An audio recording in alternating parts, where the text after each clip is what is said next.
मैं ईरान में औरतों के कपड़े सिलाई करती थी। एक दिन एक आदमी आया और कहने लगा, मेरी पत्नी बहुत मोटी है, तुम्हें मेरे घर चलकर उसका नाप लेना होगा। उस आदमी ने मुंह मांगी रकम ऑफर की। भारी रकम देखकर मैं भी तैयार हो गई और उस आदमी की पत्नी का नाप लेने चल पड़ी। लेकिन नाप लेते वक्त मेरे होश उड़ गए। उस औरत की तो पिछले 6 महीने से एक ईरानी आदमी मेरे घर आ रहा था और कह रहा था कि मैं उनकी पत्नी का एक ऐसा सूट सिलाई करूं जिसे पहनकर वो खूबसूरत लगे। लेकिन मैं उस औरत का सूट सिलाई करना नहीं चाहती थी, क्योंकि जब से मैंने उसे देखा था मैं खौफ से सो भी नहीं पाई थी और ना ही उस औरत को अपने दिमाग से निकाल पाई थी। लेकिन वो आदमी हर हफ्ते लगातार आ रहा था। मुझे समझ नहीं आ रहा था कि क्या करूं। मैं पिछले 1 साल से ईरान में रह रही थी। वहां रहकर अपना पेट पालना बहुत मुश्किल था। यहाँ मैं सिलाई कढ़ाई करके अपना पेट पालती थी। कमाने वाला भी कोई नहीं था। वो बहुत अमीर आदमी था, मगर सोचने वाली बात ये थी कि यहाँ मुझसे ज़्यादा तजुर्बे वाले और भी लोग हैं जो कमाल के कपड़ा सिलाई करते थे। फिर न जाने क्यों वो आदमी मेरे पीछे पड़ गया और ऐसा आज से 6 महीने पहले से शुरू हुआ था। मेरे पास काम ज़्यादा नहीं था। मैं सारा दिन ग्राहकों का इंतज़ार करती थी, लेकिन मुश्किल से हफ्ते में 1-2 बार ही ग्राहक मिलते थे। जिस घर का किराया निकालना बहुत मुश्किल हो गया। यहाँ ईरान में मुझे धोखे से लाया गया था। मैं शादी के बाद अपने पति के साथ खुशी खुशी यहाँ आई थी, लेकिन फिर पति 15 दिन बाद ही मुझे छोड़कर जाने कहाँ चला गया।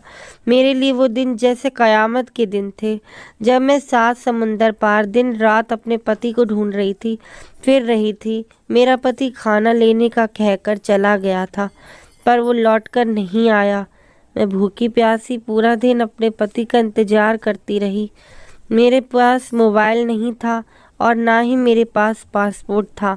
दुख तो इस बात का था कि पति कोई अनजान नहीं था, बल्कि मेरे पापा के दोस्त का बेटा हमारा पड़ोसी ही था।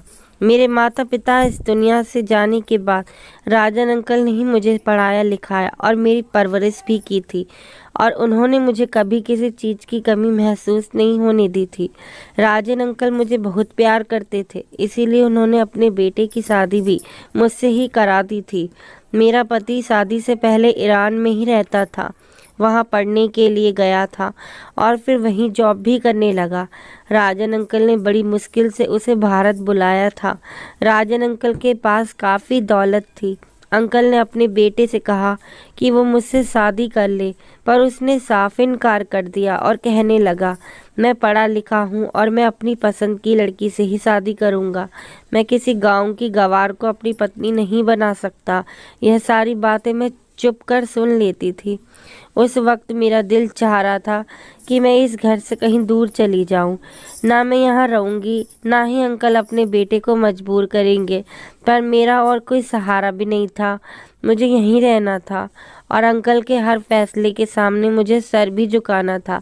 दूसरे के सामने खुद को जलील होते देखना बहुत मुश्किल काम होता है, पर मैं अंकल को इनकार करके उन्हें दुखी नहीं कर सकती थी।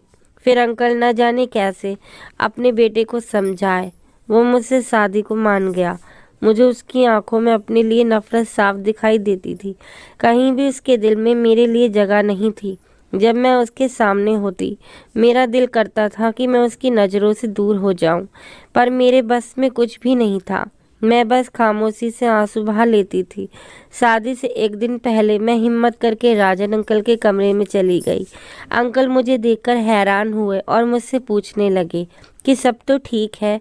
तब मैंने अंकल से कहा कि आप अपने बेटे पर जुल्म ना करें, आप मुझे ज़बरदस्ती उनके साथ मत बांधो। पर अंकल ने मेरी बात नहीं सुनी और कहा कि शादी तो उसे तुमसे ही करनी पड़ेगी, वरना हर चीज़ से वो हाथ धो बैठेगा। और तुम परेशान मत हो, मैं तुम्हारा पक्का इंतजाम किया हुआ हूँ, वो तुम्हें हमेशा खुश रखेगा। अंकल की बात सुनकर मैं सर झुका के वापस चली गई। मैं उनसे बहस नहीं कर सकती थी, बस ऊपर वाले से प्रार्थना कर सकती थी, और मैं हमेशा एक अच्छे जीवन साथी की ही कल्पना कर रही थी। अगले दिन शादी थी। मैं दुल्हन बनी खूबसूरत लग रही थी।